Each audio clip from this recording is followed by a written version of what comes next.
Hey, what's going on, you guys? Welcome. Got a little bit of PSA for you guys. So I hope you're ready. Are you ready? Good. Because this is important. This is in regards to our kids. Not my kids. I don't have any kids. But I'm talking about the next generation.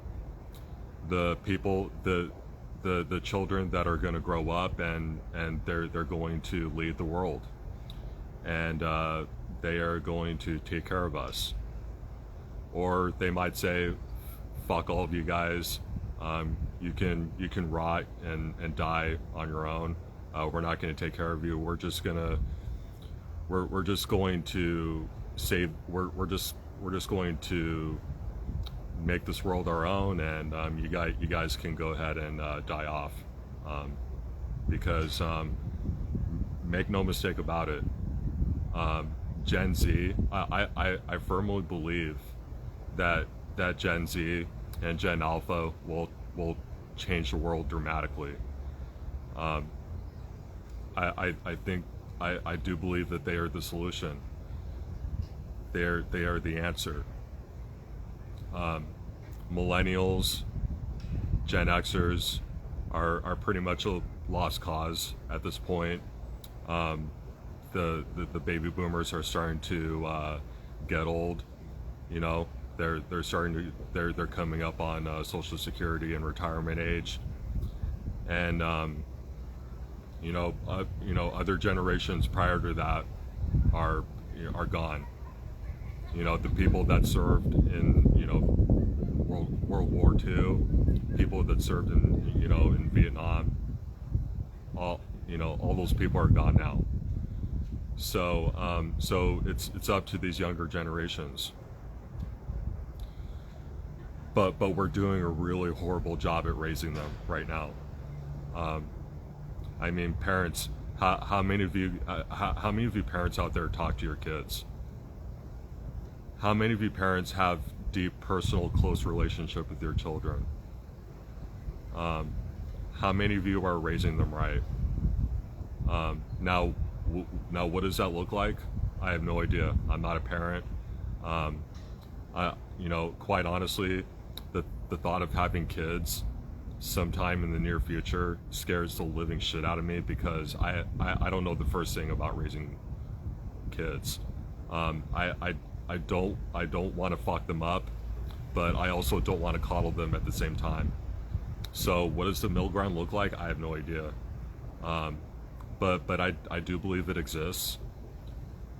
I do believe there's some kind of balance when it comes to raising your children the right way, raising your children into becoming healthy, happy, um, fulfilled, productive human beings.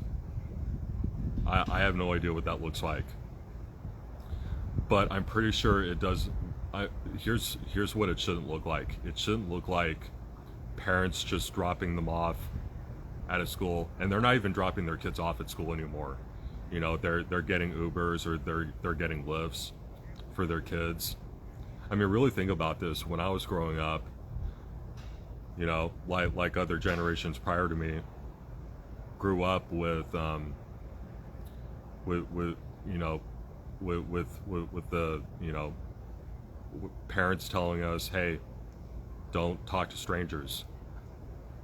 If you're out walking on the street, and some 30-year-old man walks up to you and asks you if you want any of his candy, um, either walk as far away from that person as possible, or try and run away if you can, if he gets too aggressive. That's what my generation was taught. But now, for whatever reason, these parents are just because I don't know what it is. Maybe it's because they don't feel like they have enough time, or maybe they got to go to work. You know, I mean, most couples, you know, both the parents are working. Both of the parents are working full time, especially if you're living in states like California, New York, even most of the country now. our country is in such dire straits right now. You know, the dollar is becoming more and more useless by the day, that, you know, there's nowhere for you to really go anywhere for you know, for a balanced, you know, for a work-life balance. Now, I know a lot of people don't like hearing that, you know, this concept of a work-life balance, but I think there's something severely unhealthy about having to work 70, 80 hours a week, especially when it comes to children, especially when it comes to the fact that most kids nowadays don't ever really see their parents because they both have to work, and I mean that's not entirely their fault. You know, it's just the reality of our economy right now. But I mean, really, how many of you parents are deep are deeply involved in your children's life? You know, because, you know, you're leaving your kids.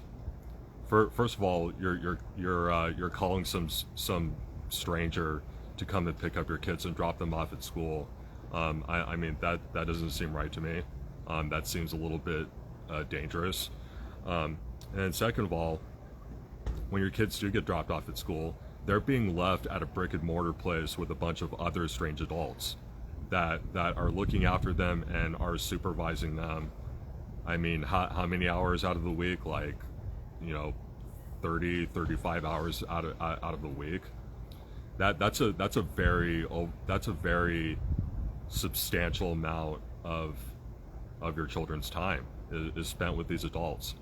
And how many of these adults are grooming them, teaching them a bunch of weird shit? I'm not just talking about revisionist history. I'm not talking about CRT or white guilt or any of that other bullshit. But I'm talking about, I mean, you go down the list. I mean, there's stories that I'm hearing lately that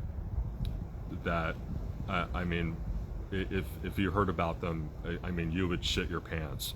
Like, I just watched a video the other day about a guy who's at a PTA meeting, scolding all the staff at his kid's schools because, you know why?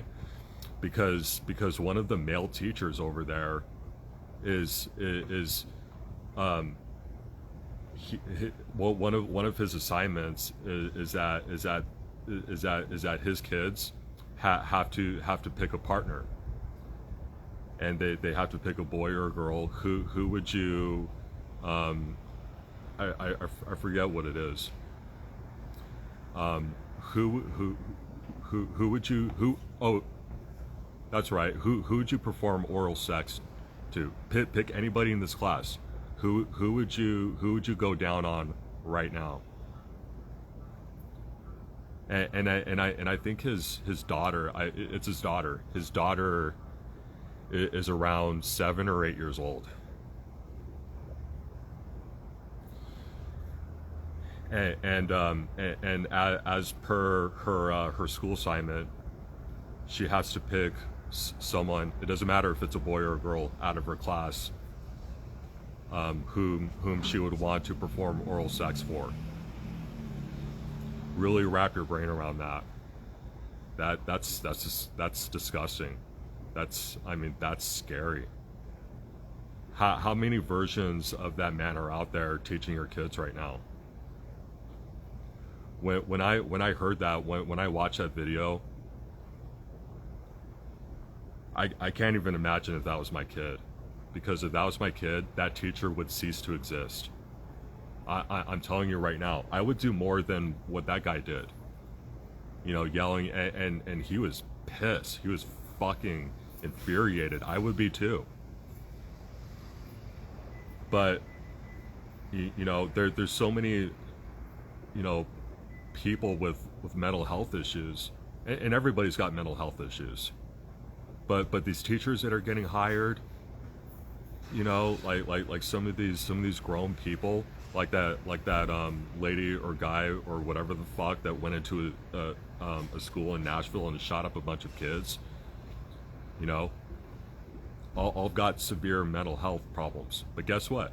Guess who also has severe mental health issues? I've got some mental health issues, and I've got a lot of them. And I'm telling you right now, if I was that dad, you wouldn't hear a mention of that teacher's name. He would be nowhere to be found.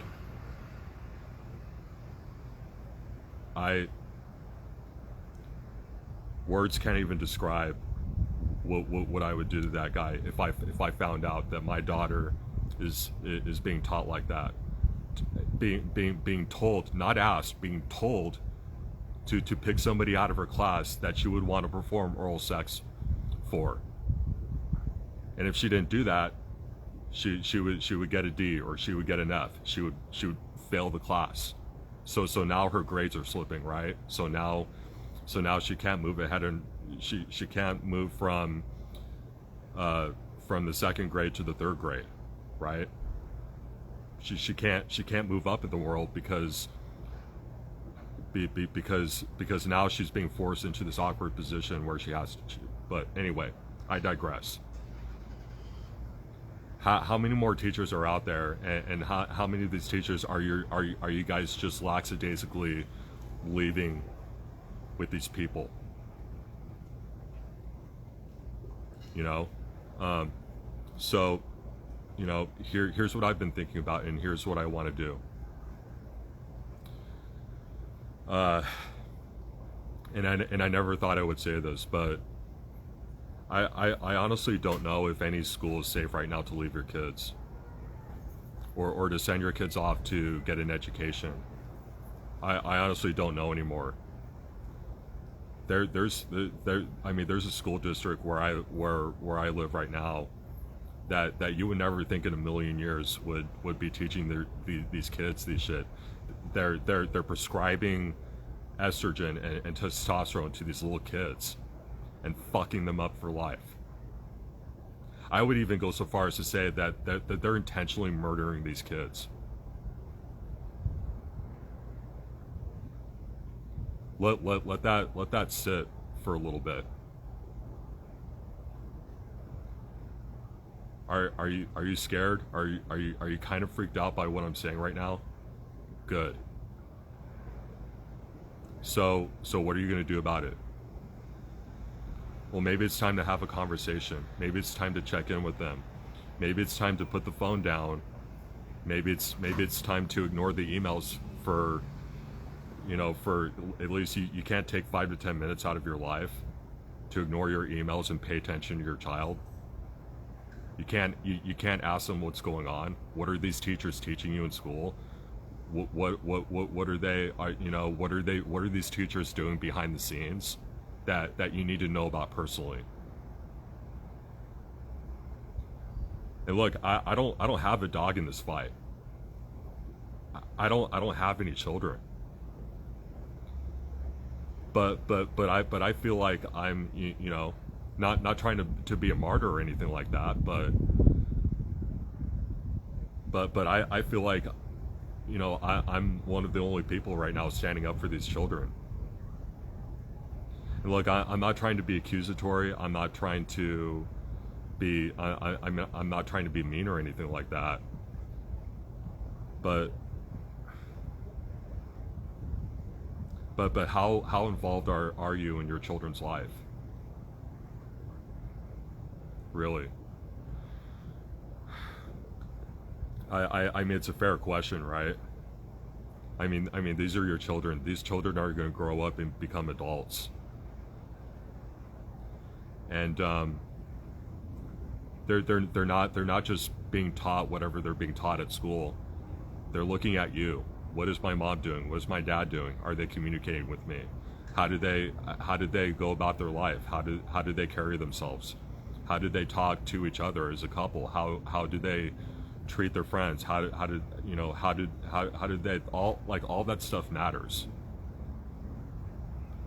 Because us older class of people didn't necessarily grow up with you know, maybe the best parents. I don't know. Some of us did. Some of us didn't. But you know, something for you guys to think about, because I really do worry about these kids. And I think if we didn't have these constant narratives being pushed, and all these, like, all the CRT bullshit and all this white guilt and all this, it's completely damaging to all parties involved. To boys, to young boys, to young girls, to young white children, to young black children, to young any color, any ethnicity, any creed. It doesn't matter. These are living little beings that have the potential to do some real good in this world. And are we really going to sabotage that? Why? Because what? Because we're busy? Because, you know, maybe we were dealt a negative hand as far as like how our parents raised us, so, you know, we just try. You can't be one extreme or another, right? You can't be a helicopter parent, but you also can't be the best friend parent that just lets their kid do whatever they want, right? So there has to be balance, and I don't know what that looks like, but we need to be better for these kids, because, quite honestly, if none of this stuff is going on right now, I think that they have the potential to really change the world, make this world a much better place than the world that we grew up in, and the world that we're currently living in right now. So in an effort to save these kids, I'm coming up with a program right now. I'm not sure if it'll replace the mind, body, and spirit development classes or seminars, or if I'm going to combine those two things. But that's what I'm working on right now. And it's not just kids. And by the way, if your child is under 18, I strongly encourage you to show up with them. And if for whatever reason you can't show up with them, you know, we'll sign a waiver, you know, and, you know, fill out some documentation. But if your kids are older than 18, if they're between 18 and 25, I highly encourage them to show up too, because I think right now we're at a point in our society where we just can't trust anybody. We can't trust these people that went to school, they got certified, they've gone through background checks. We trust these people to look after these kids. You know, we don't necessarily need them to be co-parents. We don't need them to raise these kids. We just need them to teach them, to prepare them for life when they're ready to go out on their own. But we need a solution. And that's what I'm currently working on right now. So anyway, just a quick announcement for you guys. I know it was pretty long-winded, but I hope that you guys enjoyed this. I hope that I hope that it brought value, and I hope that it motivated you a little bit, especially as a parent, coming from a non-parent myself. So anyway, guys, I hope you have a great rest of your night, and until next time, I will see you again soon.